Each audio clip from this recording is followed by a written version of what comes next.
এই অঙ্কটা আগের অঙ্কের সঙ্গে কি পার্থক্য আছে?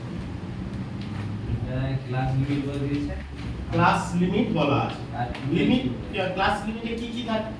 ক্লাস লিমিটে চলন থাকে না, ক্লাস লিমিটে একটা লোয়ার বাউন্ডারি একটা আপার বাউন্ডারি। দেখো এই ক্লাসে লোয়ার বাউন্ডারি আপার বাউন্ডারি আছে। আর সেখানে কি ছিল? সেখানে কিন্তু সিঙ্গেল মান দেওয়া আছে, এখানে কিন্তু ডবল আছে। তাহলে এটা কি না শ্রেণী বিভাগযুক্ত পরিসংখ্যান দেওয়া আছে, আরো একটা কি দেওয়া আছে না পরিসংখ্যান দেওয়া আছে। তাহলে এই ক্ষেত্রে রেঞ্জ কিভাবে বের করব? এই ক্ষেত্রে রেঞ্জ বের করতে হলে কি পদ্ধতি আমরা অবলম্বন করতে পারি? তার মানে রেঞ্জ বের করতে গেলে তোমার দুটো মান লাগে, কি কি মান লাগে? সর্বোচ্চ আর সর্বনিম্ন। কিন্তু তুমি এখান থেকে সর্বোচ্চ সর্বনিম্ন বের করতে পারবে? পারবে না নিশ্চয়ই। তাহলে আমাকে কি করতে হবে? প্রথমে এই ফ্রিকোয়েন্সির এখানে দরকার নেই, এটা দিয়েছে তোমাকে আইওয়াস করার জন্য। এই ফ্রিকোয়েন্সি আমার কাজে লাগবে কিন্তু দিয়ে রেখেছে, তুমি পরীক্ষার হলে ভুল করতে পারো। ঠিক আছে, তাহলে আমরা প্রথম কি করব? এখানে কি করব? ক্লাস লিমিট দেওয়া আছে, তাহলে লোয়ার লিমিটের সঙ্গে 0.5 বাদ দেব আর আপার লিমিটের সঙ্গে 0.5 যোগ করব। আমরা এর আগেও করেছি। তাহলে কি করব? এটা আমি xi লিখে দিলাম এটা। তাহলে লোয়ার লিমিটের সঙ্গে 0.5 বাদ মানে কত হবে? 9.5। তুমি একটু দেখো 9.5 থেকে কত হবে?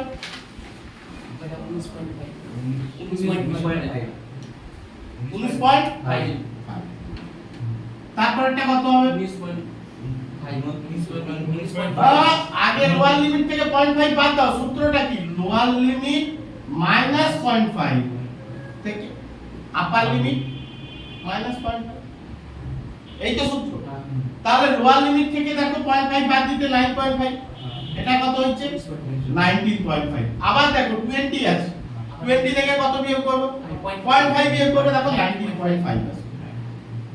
আর এদিকে কত হবে? 29.5। আবার সাজাও 29.5 মাইনাস 39.5, তারপরে হচ্ছে কত? 39.5 মাইনাস 49.5, 49.5 মাইনাস 59.5। এইবার দেখো মজার বিষয়টা, আমি এটাকে কিন্তু সিঙ্গেল এবার নিয়ে চলে আসতে পারবো। কেন? এই 19.5 আর এই 19.5 একই, তার মানে কন্টিনিউয়াস ভেরিয়েবল হয়ে গেছে। আর ডিসক্রিট নেই। ডিসক্রিট কখন বলতাম? এইটা আর এইটার মধ্যে যদি গ্যাপ থাকতো তাহলে ডিসক্রিট ভেরিয়েবল বলতাম। তাহলে এখানে আর ডিসক্রিটের কোনো গল্প নেই। ডিসক্রিট কেন নয়? দেখো এখানে 19.5, এখানে 19.5। এইবার আমরা এটাকে সাজিয়ে নিতে পারি। কি রকম সাজাতে পারি?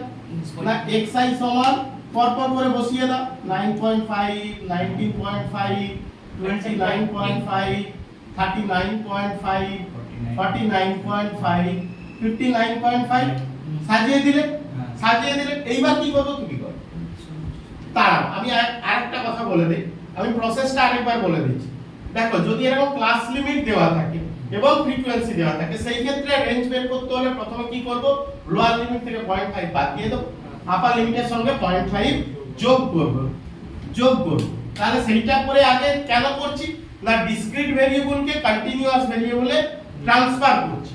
ডিসক্রিট ভেরিয়েবলকে কন্টিনিউয়াস ভেরিয়েবল না করলে তুমি সিঙ্গেল মান পাবে না, আর সিঙ্গেল মান না পেলে হাইয়েস্ট মান আর লোয়েস্ট মান এটা পাওয়া কিন্তু মুশকিল। করো ঘুরে করো।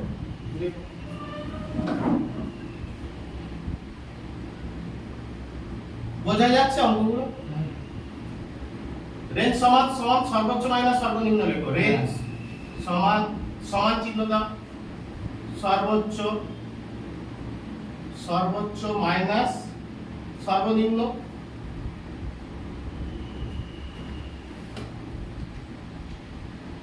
এবার ওখানে সর্বোচ্চ মান খোঁজো। সর্বোচ্চ মান কত?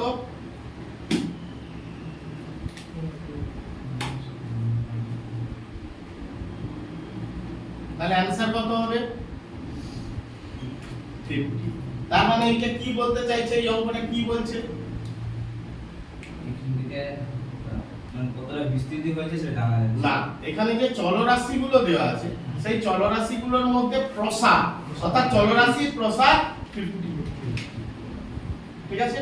বোঝা গেছে? তাহলে দু রকম অঙ্ক দিতে পারে, সিঙ্গেল অঙ্ক কিন্তু দেবে না, দু রকম ভাবেই আসতে পারে।